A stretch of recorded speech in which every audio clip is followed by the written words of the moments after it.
ओम शांति। 28/11/2023 की मुरली है। मुख्य रूप से बाबा ने कहा, निश्चय बुद्धि बच्चे क्षमा पर फिदा होने वाले सच्चे परवाने होंगे, फेरी लगाने वाले नहीं। जो क्षमा पर फिदा हो जाते हैं वही राजाई में आते हैं, फेरी लगाने वाले प्रजा में चले जाते। धरत परिए, धर्म न छोड़िए, यह प्रतिज्ञा निश्चय बुद्धि बच्चों की है। वे सच्चे प्रीत बुद्धि बन देह सहित देह के सब धर्मों को भूल बाप की याद में रहते हैं। फिर कहा, शिव शक्ति बन विश्व कल्याण करना है। पवित्रता के आधार पर कौड़ी तुल्य मनुष्यों को हीरे तुल्य बनाना है। श्रीमत पर विकारों का दान दे संपूर्ण निर्विकारी 16 कला संपूर्ण बनना है। क्षमा पर फिदा होने वाला परवाना बनना है। अब सुनते हैं महावाक्यों को विस्तार से। बाबा ने कहा, मीठे बच्चे, ज्ञान है मक्खन, भक्ति है छाछ। बाप तुम्हें ज्ञान रूपी मक्खन देकर विश्व का मालिक बना देते हैं। इसलिए श्री कृष्ण के मुख में मक्खन दिखाते हैं। प्रश्न है, निश्चय बुद्धि की परख क्या है? निश्चय के आधार पर क्या प्राप्ति होती है? उत्तर, पहला है, निश्चय बुद्धि बच्चे क्षमा पर फिदा होने वाले सच्चे परवाने होंगे, फेरी लगाने वाले नहीं। जो क्षमा पर फिदा हो जाते हैं वही राजाई में आते हैं, फेरी लगाने वाले प्रजा में चले जाते। दूसरा, धरत पड़िए धर्म न छोड़िए, यह प्रतिज्ञा निश्चय बुद्धि बच्चों की है। वे सच्चे प्रीत बुद्धि बन देह सहित देह के सब धर्मों को भूल बाप की याद में रहते हैं। गीत है, छोड़ भी दे आकाश सिंहासन। ओम शांति। भगवान उवाच, भगवान कहा जाता है निराकार परमपिता को। भगवान उवाच किसने कहा? उस निराकार परमपिता परमात्मा ने। निराकार बाप निराकार आत्माओं को बैठ समझाते हैं। निराकार आत्मा इस शरीर रूपी कर्मेंद्रियों से सुनती है। आत्मा को न मेल न फीमेल कहा जाता है, उनको आत्मा ही कहा जाता है। आत्मा स्वयं इन ऑर्गन्स द्वारा कहती है, मैं एक शरीर छोड़ दूसरा लेती हूँ। जो भी मनुष्य मात्र है वो सब ब्रदर्स है। जब निराकार परमपिता परमात्मा की संतान है तो आपस में सब भाई भाई है। जब प्रजापिता ब्रह्मा की संतान है तो भाई बहन है। यह हमेशा सबको समझाते रहो। भगवान रक्षक है, भक्तों को भक्ति का फल देने वाला है। बाप समझाते हैं, सर्व का सद्गति दाता एक मैं हूँ। सर्व का शिक्षक बन श्रीमत देता हूँ और फिर सर्व का सद्गुरु भी हूँ। उनको कोई बाप टीचर गुरु नहीं, वही बाप प्राचीन भारत का राजयोग सिखलाने वाला है, श्री कृष्ण नहीं। श्री कृष्ण को बाप नहीं कह सकते। उनको दैवी गुणधारी स्वर्ग का प्रिंस कहा जाता है। पतित पावन सद्गति दाता एक को कहा जाता है। अभी सब दुखी पाप आत्मा भ्रष्टाचारी है। भारत ही सतयुग में दैवी श्रेष्ठाचारी था, फिर वो भ्रष्टाचारी आसुरी राज्य होता है। सब कहते हैं, पतित पावन आओ, आकर राम राज्य स्थापन करो। तो अब रावण राज्य है। रावण को जलाते भी है, लेकिन रावण को कोई भी विद्वान आचार्य पंडित नहीं जानते। सतयुग से त्रेता तक राम राज्य, द्वापर से कलयुग तक रावण राज्य। ब्रह्मा का दिन सो ब्रह्मा कुमार कुमारियों का दिन। ब्रह्मा की रात सो बीके की रात। अभी रात पूरी हो, दिन आना है। गाया हुआ है, विनाश काले विपरीत बुद्धि। 3 सेनाएं भी है। परम पिता को कहा जाता है beloved most God father, ocean of knowledge. तो जरूर नॉलेज देते होंगे ना। सृष्टि का चैतन्य बीज रूप है, सुप्रीम सोल है, अर्थात ऊंच से ऊंच भगवान है। ऐसे नहीं कि सर्वव्यापी है। सर्वव्यापी कहना यह तो बाप को डिफेम करना है। बाप कहते हैं, ग्लानि करते करते धर्म ग्लानि हो गई है। भारत कंगाल भ्रष्टाचारी बन गया है। ऐसे समय पर ही मुझे आना पड़ता है। भारत ही मेरा बर्थ प्लेस है। सोमनाथ का मंदिर, शिव का मंदिर भी यहाँ है। मैं अपने बर्थ प्लेस को ही स्वर्ग बनाता हूँ, फिर रावण नरक बनाता है। अर्थात रावण की मत पर चल नरकवासी आसुरी संप्रदाय बन पड़ते हैं। फिर उन्हों को बदलकर मैं दैवी संप्रदाय श्रेष्ठाचारी बनाता हूँ। यह विषय सागर है, वो है क्षीर सागर। वहाँ घी की नदियाँ बहती है।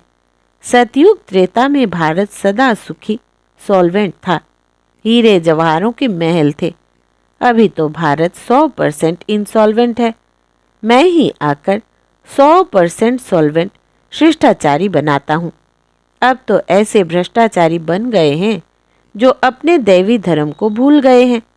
बाप बैठ समझाते हैं कि भक्ति मार्ग है छाछ, ज्ञान मार्ग है मक्खन।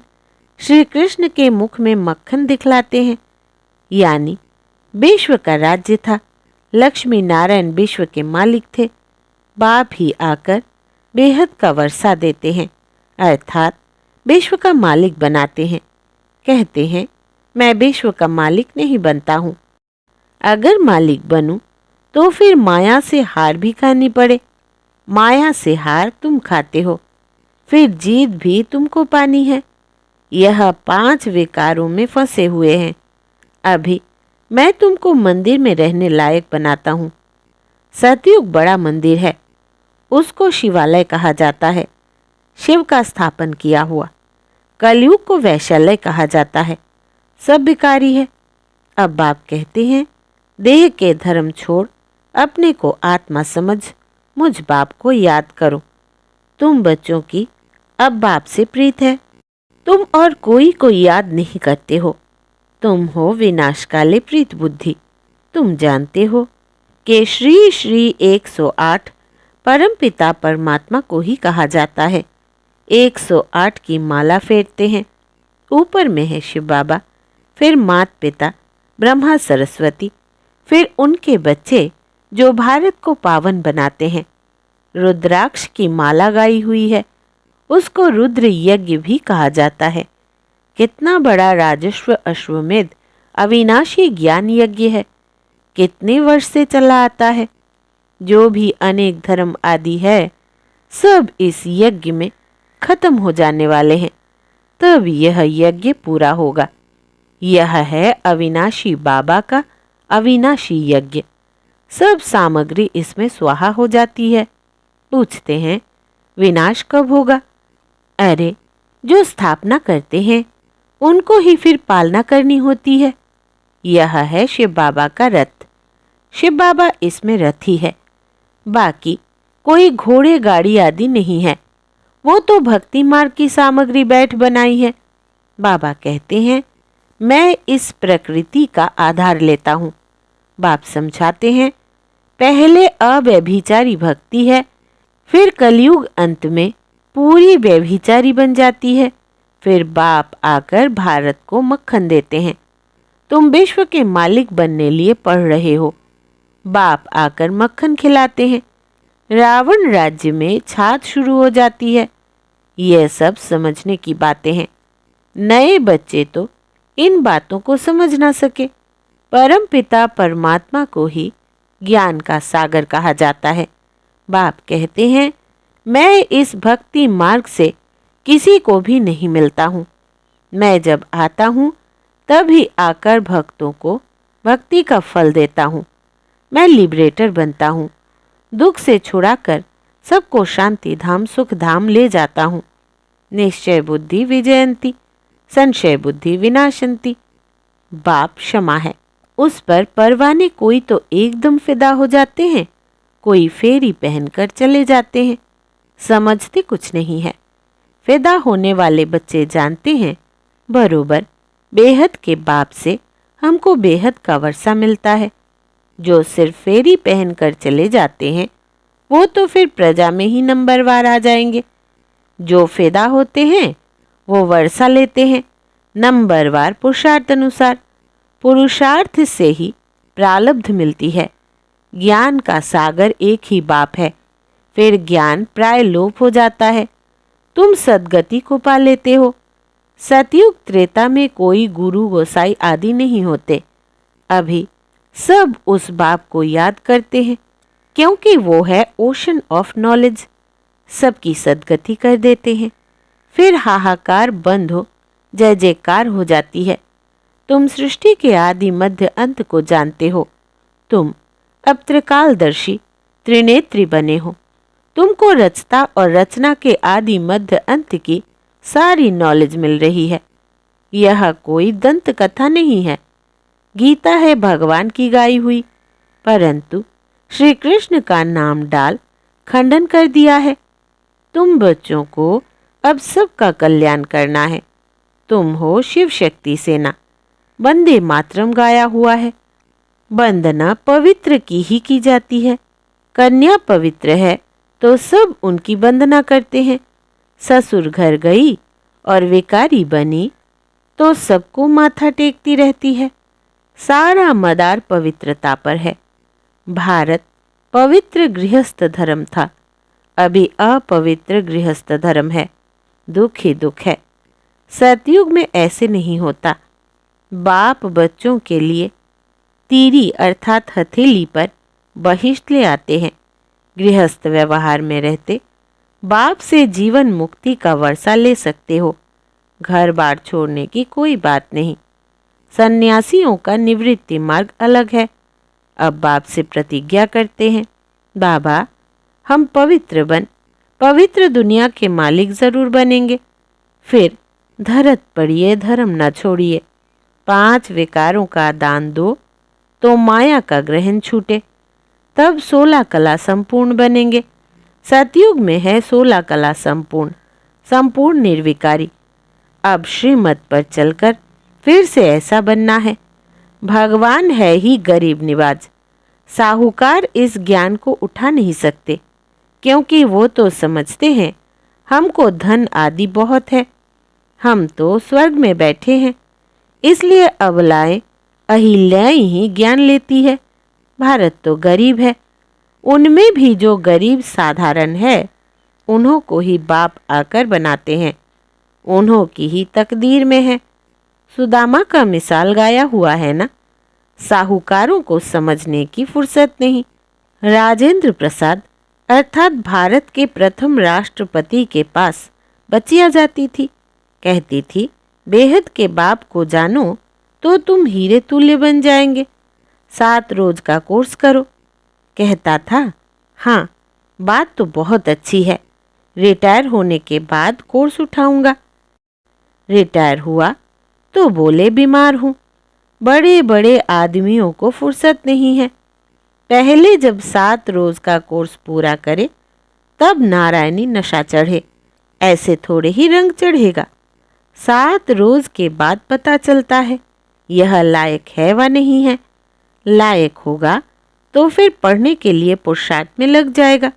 जब तक भट्ठी में पक्का रंग नहीं लगा है, तब तक बाहर जाने से रंग ही उड़ जाता है। इसलिए पहले पक्का रंग चढ़ाना है। अच्छा, मीठे मीठे सिकिलधे बच्चों प्रति माता पिता बाप दादा का याद प्यार और गुड मॉर्निंग। रूहानी बाप की रूहानी बच्चों को नमस्ते और हम रूहानी बच्चों की रूहानी बाप दादा को याद प्यार, गुड मॉर्निंग और नमस्ते बाबा नमस्ते। धारणा के लिए मुख्य सार। पहला, शिव शक्ति बन विश्व कल्याण करना है। पवित्रता के आधार पर कौड़ी तुल्य मनुष्यों को हीरे तुल्य बनाना है। दूसरा, श्रीमत पर विकारों का दान दे संपूर्ण निर्विकारी 16 कला संपूर्ण बनना है। क्षमा पर फिदा होने वाला परवाना बनना है। वरदान है, परिस्थितियों को साइड सीन समझ पार करने वाले स्मृति स्वरूप समर्थात्मा भव। विस्तार है, स्मृति स्वरूप आत्मा समर्थ होने के कारण परिस्थितियों को खेल समझती है। भल कितनी भी बड़ी परिस्थिति हो, लेकिन समर्थ आत्मा के लिए मंजिल पर पहुंचने के लिए यह सब रास्ते के साइड सीन है। लोग तो खर्चा करके भी साइड सीन्स देखने जाते हैं। तो स्मृति स्वरूप समर्थ आत्मा के लिए परिस्थिति कहो, पेपर कहो, विघ्न कहो, सब साइड सीन्स है। और स्मृति में है कि यह मंजिल के साइड सीन्स अनगिनत बार पार की है। Nothing new. स्लोगन है, दूसरों की करेक्शन करने के बजाय बाप से कनेक्शन जोड़ लो तो वरदानों की अनुभूति होती रहेगी। दूसरों की करेक्शन करने के बजाय बाप से कनेक्शन जोड़ लो तो वरदानों की अनुभूति होती रहेगी। अच्छा, अब मातेश्वरी जी के मधुर महावाक्य। हेडलाइन है, सिर्फ ओम के शब्द के उच्चारण से कोई फायदा नहीं। ओम रटो माना ओम जपो। जिस समय हम ओम शब्द कहते हैं तो ओम कहने का मतलब यह नहीं कि ओम शब्द का उच्चारण करना है। सिर्फ ओम कहने से कोई जीवन में फायदा नहीं, परंतु ओम के अर्थ स्वरूप में स्थित होना, उस ओम के अर्थ को जानने से मनुष्यों को वो शांति प्राप्त होती है। अब मनुष्य चाहते तो अवश्य है कि हमें शांति प्राप्त होवे। उस शांति स्थापन के लिए बहुत सम्मेलन करते हैं, परंतु रिजल्ट ऐसे ही दिखाई दे रही है जो और अशांति, दुख का कारण बनता रहता है। क्योंकि मुख्य कारण है कि मनुष्य आत्मा ने जब तक 5 विकारों को नष्ट नहीं किया है तब तक दुनिया पर शांति कदाचित हो नहीं सकती। तो पहले हर एक मनुष्यों को अपने 5 विकारों को वश करना है और अपनी आत्मा की डोर परमात्मा के साथ जोड़नी है, तभी शांति स्थापन होगी। तो मनुष्य अपने आप से पूछे, मैंने अपने 5 विकारों को नष्ट किया है? उन्हों को जीतने का प्रयत्न किया है? अगर कोई पूछे तो हम अपने 5 विकारों को वश कैसे करें, तो उन्हों को यह तरीका बताया जाता है कि पहले उन्हों को ज्ञान और योग का बास धूप लगाओ और साथ में परम पिता परमात्मा के महावाक्य है, मेरे साथ बुद्धि योग लगाए, मेरे बल को लेकर मुझ सर्वशक्तिवान प्रभु को याद करने से विकार हटते रहेंगे। अब इतनी चाहिए साधना जो खुद परमात्मा आकर हमें सिखाता है। अच्छा, ओम शांति।